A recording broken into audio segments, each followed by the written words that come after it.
What is going on, y'all? Gamers Goon here today, and we are going to be doing kind of a recap plus a second chance bracket. That's what this second tab is open for.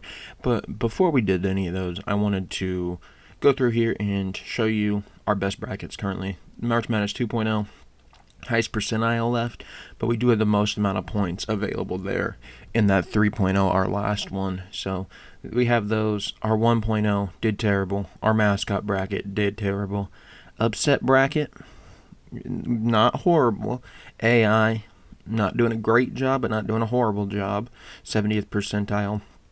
The wheel, actually doing fairly well, but right now 2.0 and 3.0 are our best brackets. So we will go over here and we will try to do the same thing.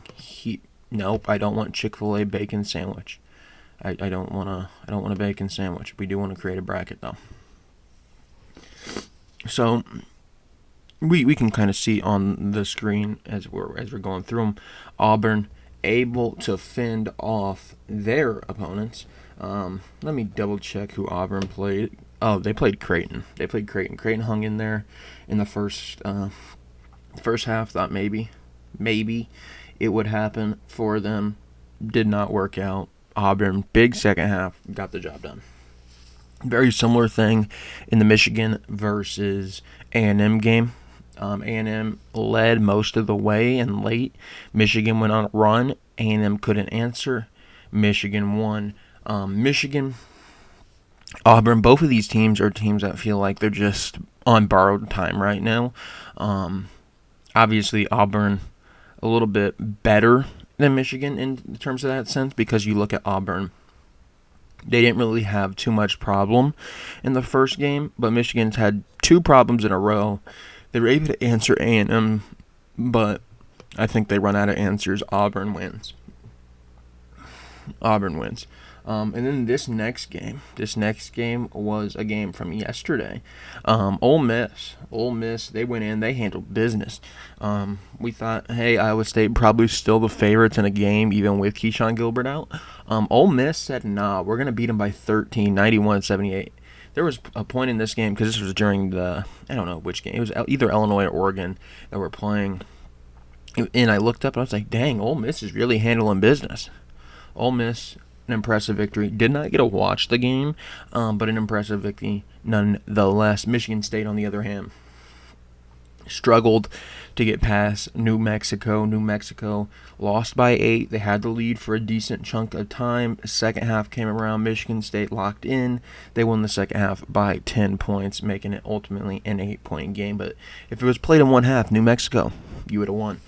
Michigan State did the job then. I expect them to do the job now, even though they've not looked great. They let Bryant hang around for a while.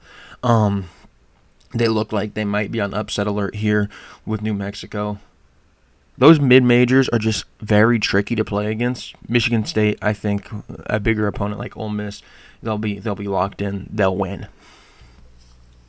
We get to Duke versus Arizona. Duke. This one was kind of close early, I guess we can say. But by the end of the first half, it was a 17-point lead. It just continued to balloon. 89-66. What is that? A 23-point win. Duke dominated the game against Baylor. Arizona, they are lucky to be here. They're another team on borrowed time. Oregon, 83. Arizona, 87. If Oregon would have made a couple of those free throws, I mean, they missed 10 free throws. If they would have made them, Arizona would not be sitting on this line against Duke. It doesn't matter. The match between Oregon and Arizona was pretty much a date with a loss to Duke. Duke is going to run through, I imagine, the rest of this tournament. But maybe we'll see if we can maybe try to convince ourselves into Duke just not steamrolling everybody. BYU versus Alabama. Alabama played yesterday against St. Mary's, a 14-point victory. Another game I only got to see bits and pieces of. Handled business in the first half, led it by 13, won the second half by 1. Never really in doubt. Alabama got the job done pretty easily. Oh, wait, we didn't talk about BYU. I also don't know if I'm going to have Alabama beat BYU. Um, BYU went in there. They handled business with Wisconsin, 91-89. I think I like Bama because BYU is a little bit on borrowed time. They needed a miss Tanjay mid range to tie it to advance. In March, the magic will end at some point. I would love to see BYU win this, but Alabama probably does. So very chalky, very very chalky. I know it's boring. Um, in this, this one's tough. Florida versus Maryland. Florida, we'll talk about them first. They hung on for dear life against UConn. Hurley was not happy after the game. Had some choice words while walking past Baylor. If you want to look it up, you can. UConn lost by 2. Really had a good chance to win this game. Couldn't do it. Florida advanced. Maryland. Oh my goodness. Talk about teams on borrowed time. Maryland, with like 5 seconds left, Colorado State hit a 3 to be up 1.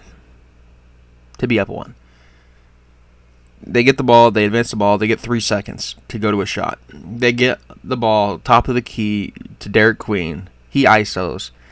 He gets into a little fade, hits it. Maryland wins. However, everybody's asking, is it a travel? Is it not a travel? Leave a comment down below if you thought it was a travel. I thought it was clean. I thought it was clean for Derek Queen. But it counts. It counts. Maryland with the victory.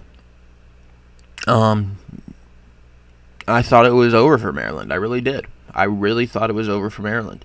And against Florida, I know that there was some of that it might be over for us type thing with Florida. I just can't believe that Maryland advanced. As much as I want to pick Maryland, I don't think it's going to happen. Maryland riding the ultimate high of a game-winning shot in March Madness. It's going to be tough. It's going to be real, real tough. Texas Tech versus Arkansas. Talk about a team playing well. Arkansas. We thought Arkansas going up against the Johnnies would struggle. The Johnnies only scored 66. Arkansas 75.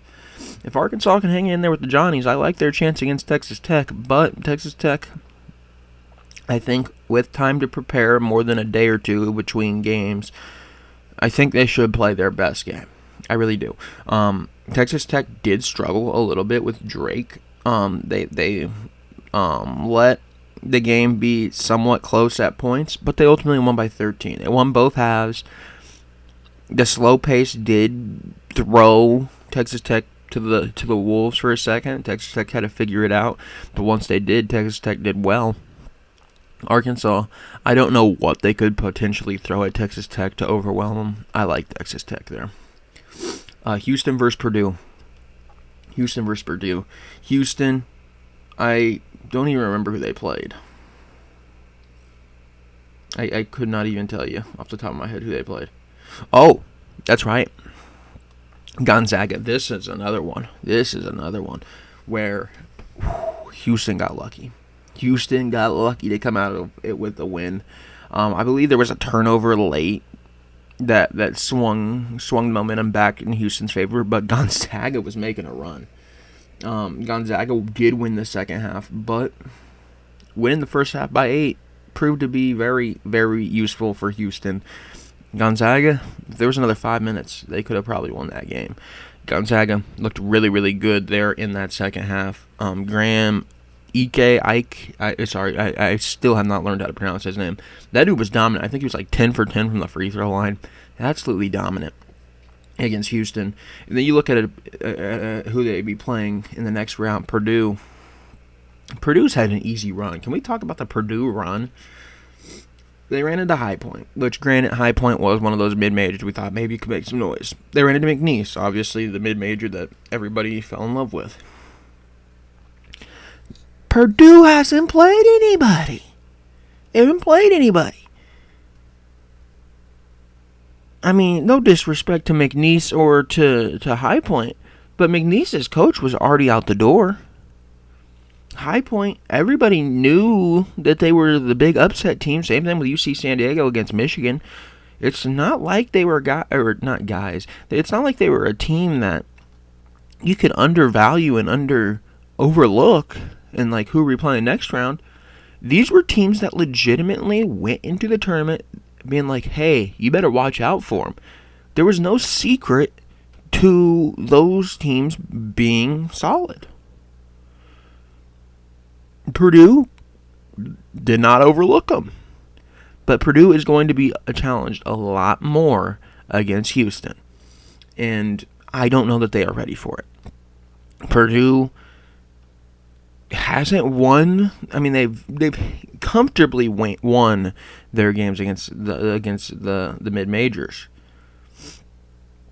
but not to the point where I'm like, hey, they're gonna go beat a Houston. Houston has a dominant win over SIUE. Houston played a tough Gonzaga team that probably could have been in the Elite Eight if they were in any other side of the bracket and not an 8 seed potentially. Purdue, you're going to need a miracle from Braden Smith. You're going to need Trey Kaufman-Renn to be the best player on the court, which I'm not sure that he is when you're playing Houston. I like Houston there. I really do. Houston, usually a team that fizzles out here towards the second weekend. I do still like Houston to win that. Kentucky versus Tennessee. Kentucky went in and handled business against Illinois. This was the most miserable Illinois game I've ever watched, I'm not going to lie. Because every time Illinois felt like, hey, maybe they're getting back into it, Kentucky had an answer, and specifically Kobe Bryant had an answer. It was frustrating, to say the least. Kentucky impressed me. No Kerr Kriisa, no Jackson Robinson. They handled it well. They handled it pretty well. Tennessee, a team that's been up and down all year. But you look at Tennessee and what they played. They played UCLA. UCLA kept it in a 9-point game. Tennessee's done fairly well. They struggled a little bit with Wofford. And I know they comfortably beat Wofford, but 15 points to Wofford. Not the best win for a 2 seed. Kentucky's got a real chance in this game. They really do. But I don't know if Kentucky can do it again. Because I cannot tell you how kind of fortunate they are, I guess I would say. A lot of Illinois' turnovers early in the game that really set them behind were self-inflicted. Just giving the ball away. Just making poor decisions. Then you get Brea having a really, really good close to the game. Every time Illinois wanted to make a little bit of a run, Brea had an answer. Can you get that again against Tennessee? All the things that went right for Kentucky, do they go right again in this game? I don't know. I'm going to have to rock with Tennessee, though. Then we get to Auburn, Michigan State. Auburn, I've been telling you guys. I really have. Auburn is a team that is just biding their time. They're just here to be here at this point. I know they're a popular winner. I don't buy it. Michigan State wins that game. Duke versus Alabama. I really am sorry that I can't make this video more exciting for you. This is just the who's going to lose the Duke show. Duke has handled business against everybody. I expect this Arizona game to be played 10-15 points. Alabama will keep it close, but ultimately I like the star power on Duke to come out with the victory. It's just the who loses the Duke show, let's be honest. Florida versus Texas Tech. I am going to take Texas Tech here. And now I think I got to take Florida. I did bounce Auburn. And that Florida team's really, really good. So we will put Florida in the national championship. Florida, even though I think that Texas Tech game's going to be good, either way, I do like this winner over Michigan State. Duke, let's just match them up against Tennessee. Houston is my winner in terms of my analytical bracket or whatever, but I don't really see it happening. Duke. There it is. Duke's gonna win. Duke is just gonna win. We'll throw out a random number, 151. That's gonna be the score. Thank you for watching, and I will see you all in the Survivor video. Yes, Survivor's back. Later this afternoon. I don't know if I'll have time to film it here prior to my doctor's appointment, but I will be filming it. So thank you for watching. I'll see you next time.